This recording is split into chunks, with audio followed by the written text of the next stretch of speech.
To get fully healthy defensively and offensively, but defensive specifically, we know what we can do. We've showed some of like the flashes of what we can do, but there's still a lot of work that needs to be put in. Austin Ward, Rivals, 97.1. Ronnie, what did it mean to you all in the secondary to have Lathan back?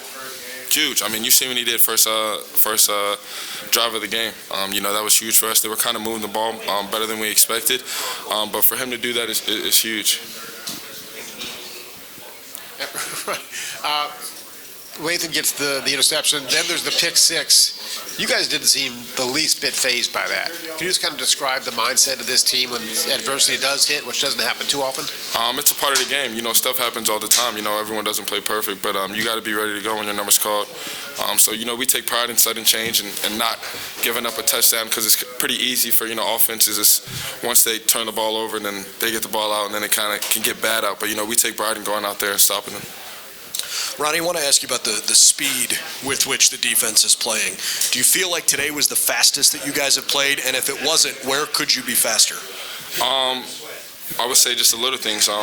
But like I said earlier, Coach Knowles wants us to have a fast defense. He wants us to play with vision on the quarterback. And I just think each week we're taking strides to becoming better at that specifically. CJ, I won't start you out with a question about the interception, but for 6 touchdowns to 4 different guys and to get everybody involved like that. But Marvin in particular, when you throw that ball on the last touchdown of Marvin, what's going through your head? Or do you just know that he's going to go up and get it? And to watch the play that he made there, just how impressed were you with the way Marvin controlled his body like that? Yeah, I definitely think, first of all, I want to give all glory and praise to my Lord and Savior Jesus Christ. Having the opportunity to come all the way up here and compete with my brothers. But, when you see Marvin and the work he puts in during the week, I think definitely that's what builds confidence.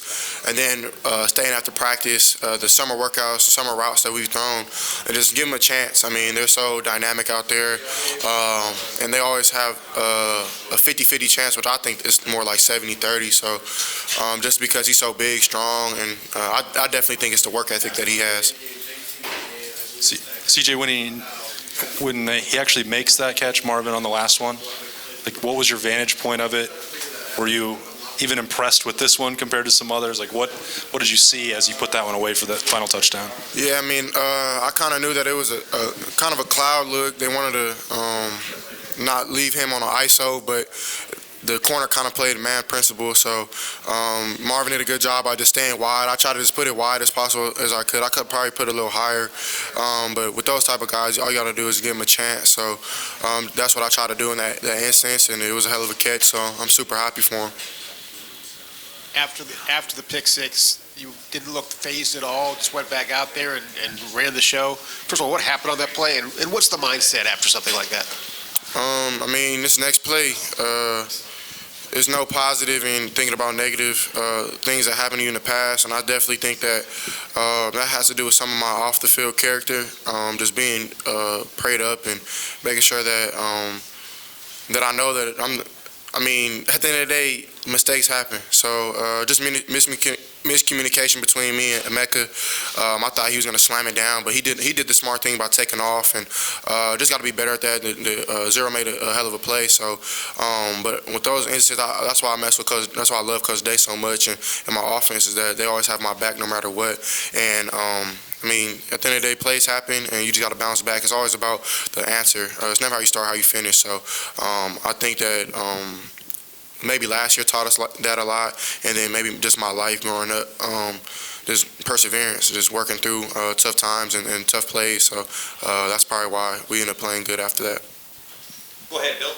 CJ, all the balance and efficiency that you guys have right now, it looks like it's supposed to look at the best offense in the country, but you're doing it without a full deck. You've had running backs in and out. You've obviously not had Jackson. When you think about how well you're performing now and know that those guys can get healthier, can get back into the lineup, where else can this offense go once that happens, you think? I don't really think we have a limit. I'm super excited. Excuse me. I'm super excited to get Jackson back, and then of course on my end, just to see where we're at full strength. So, but at the end of the day, I think we gotta press this bye week and make sure that we continue to get better, and hopefully they come along. And of course, I know Jackson and mine are two veterans that we need when you add leadership into that as well. They've definitely stepped up in that area, so I definitely think that they'll come in and have an immediate impact. And I'm actually bummed for Jackson, man. All the work that he puts in and how hard of a worker he is. He's a good guy, so when your brother's not out there with you, it kind of hurts a little bit. So, and then we've also had to adjust with that just because he's such a dominant player in there in the slot position, even on the outside. So I'm super excited to get him back. Super excited to get mine back as well. I think Trey did a great job today, being one of our only backs on being low on numbers, and Dallin did a great job as well, including X. Yeah, I'm super excited to get everybody back. We'll go over here, Steven Means, and then Clay on this side, and then Tim May next over here. CJ, Emeka was talking about when there are mistakes like that, you're very calm in games, while in practice you're maybe a little bit more edgy to get the rep back and get the rep back. Why take the more edgy approach in practice, and why are you so calm in the game? I definitely think Mecca kind of hit it on the point. I think the reasoning for that is just practice is harder than the games, if you ask me. Sometimes that's not always the case because you do play against great teams, and Michigan State was a good team. They're not terrible. I mean, they haven't lost big except for one time. So, and then their backs were on the ropes. So, knowing that we had to come in and play a team that was really didn't have nothing to lose, I mean, it's tough. So during the week, definitely got to push greatness and just perfection, because once you get in the game, it kind of becomes just rhythm. And once you get going, you get going. So, but yeah, just staying calm, I definitely think that has to play off with just our off-season work and knowing that we didn't come in here for anything but a win. So, just working hard past that, and then it's not life or death. So, like, it's nothing to be crying about or lose my mind over. And then when you have a coach like Coach Day and Coach Wilson are going to call it just as good as before you had an interception, whatever the case may be, that just gives you all the confidence in the world. So. Over here to the right, Tim. Yeah, two quickies, CJ. Number one, the dime you dropped in on Marvin Harrison Jr. down the right sideline wasn't even a touchdown, but you stood in the face of that blitz there and delivered that pass. Just take us through that about playing. How cool did that feel leaving your hand? And then number two, you're the first quarterback to have 3 6-touchdown games, passing games in Ohio State history. What does that mean to you? Yeah, the one was third down. I want to say it was probably like 3rd and 4 around there. They were in like a split mugs look, knowing that my linemen were in a lock squeeze, which is basically they squeeze down the linebacker and the end will come free.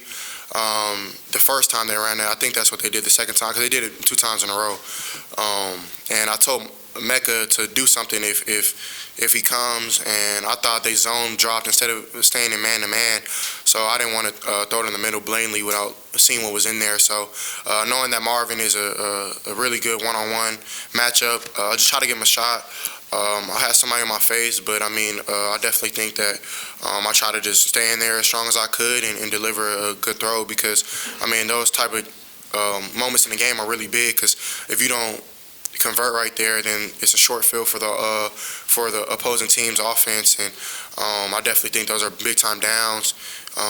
What was the second question again? I think you're the first player ever. Yeah. I'm sorry.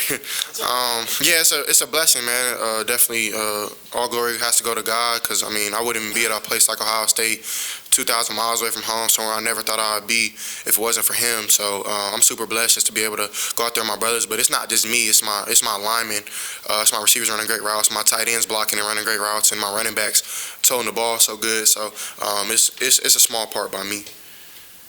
Over here, Clay Hall.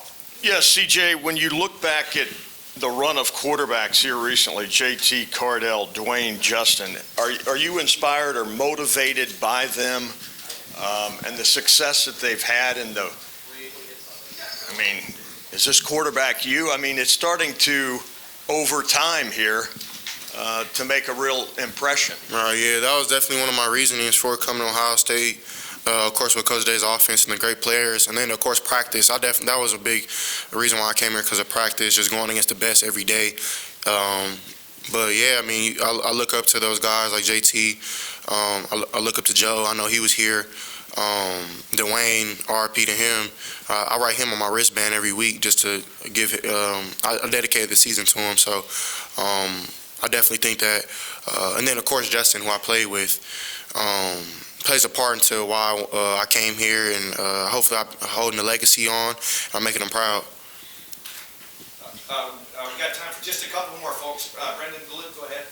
CJ, I want to ask you about leadership. You know, it feels like you are getting, over your time here at Ohio State, more and more comfortable understanding how fast things can happen around you and your ability to kind of stay calm. Where do you feel like you've taken the biggest step with your leadership and your ability to slow the game down? Yeah, I mean, excuse me. I've always kind of, glory to God, I've always been a natural born leader. I've kind of always been the quarterback on my team. So, just early on playing with the Altaloma Warriors when I was young, playing with the Pomona Valley Steelers. Those are two youth teams, but they teach you to be like that as an early age. I mean, the stakes aren't as big, but coming to a place like Ohio State, I never really knew how big it was until I got here. But it's not the same. You can't look at the outside. You can't look at the good nor bad. And I think that has to play with my leadership as well, being here, just blocking out the outside noise, because good or bad, people are going to hate you. People are going to love you. It doesn't really matter. I play for an audience of one in my family, which is the Buckeye Brotherhood, and my mom, sister, brothers, STM, my family back home. So, I definitely think that pays into it. And it's just short-term memory. I think that definitely as a quarterback, you have to have that. So, I think that's how and then, Coach Mick, he's definitely been a strong part in that. It's just, he used to get on my last nerves coming in, and I ain't gonna lie, like, I did not like Coach Mick at all. So, but it teaches you, like, even though you're irritated or whatever the case may be, you keep going. So I appreciate Coach Mick and Coach Day for always pushing me. Okay, we got time for just a couple more. We're gonna go Joey, Dan, and Larry. Go ahead, Joey. CJ, as far as kind of being level-headed, having the short-term memory, it sounds like maybe that was emphasized when you were a younger quarterback. Were you good at that, like at a young age, like high school, like kind of you make an interception and you flip the page and be level-headed, or is that something you feel like you've really gotten better at? I feel like I've gradually definitely gotten better. I'm not a huge, I don't know. I wouldn't call myself a huge emotional person, so I'm not big in showing a lot of my emotions, at least, especially when your brothers are watching. And I think that has to play a part of growing up with two older brothers. They kind of were mean to me, and then of course my sister probably worse. They used to beat me up, do all type of stuff, but if I cried, they would do it worse. So I definitely think there's no tactical advantage of whining or complaining about anything. So I definitely, that plays a part. But high school, I was better than I was in youth. And then growing up with my coaches were very hard on me growing up. Coach Chojo, Coach Jamie, Coach Bub. I'm not trying to miss anybody. T-Dub, Coach Fly. They yelled at me. They did a lot of crazy stuff, like a lot of hard workout. So but it grooms you at a young age just to realize like the role that you have and the responsibility you have as a quarterback on a football team. So without them, I would never be here. So shout out to them. Dan? CJ, it seemed like Travion was running with an extra edge when he was out there today after not playing last week. Is that something you noticed from him today? Yeah, I hope number one is okay. I pray for him while I was out there, but it's a crazy sport, and I definitely think Trey ran very hard. I definitely think he has something not just to prove, but prove to himself that he can still go out there and dominate. So I'm super excited, super happy for him to go out there. And it's tough being one of the only backs and having to come back. And so he was back there tired, and I definitely think that shows to the work ethic he has as well, of just not being denied. And I'm super happy for him. And I definitely think that him and mine are a dynamic duo, and they'll do great things in the future. So excited to see that. And final question, Larry Lake, AP. CJ, can you just share a little bit more detail about honoring Dwayne Haskins? What do you write? Is it on tape or wristband? And did you ever meet him? Yeah, I've met him twice. One time up here, then one time as a high schooler at the Elite 11 camp.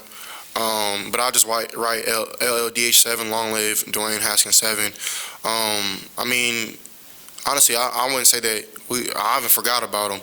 I don't know if anybody else has, but he's here, you know what I'm saying? He walks in the spirit with me, maybe not in the flesh, but I know that I was rooting him on when he was still playing, and I know that he roots me on now, even back then, last year when I played here too. So I I send my condolences to his family. I know it's probably still really raw and tough time for them. So my condolences go to them. I know how it is to lose somebody close to you. And I also write long live my cousin who passed away 3 years ago last summer. So he was one person who introduced me to football as well.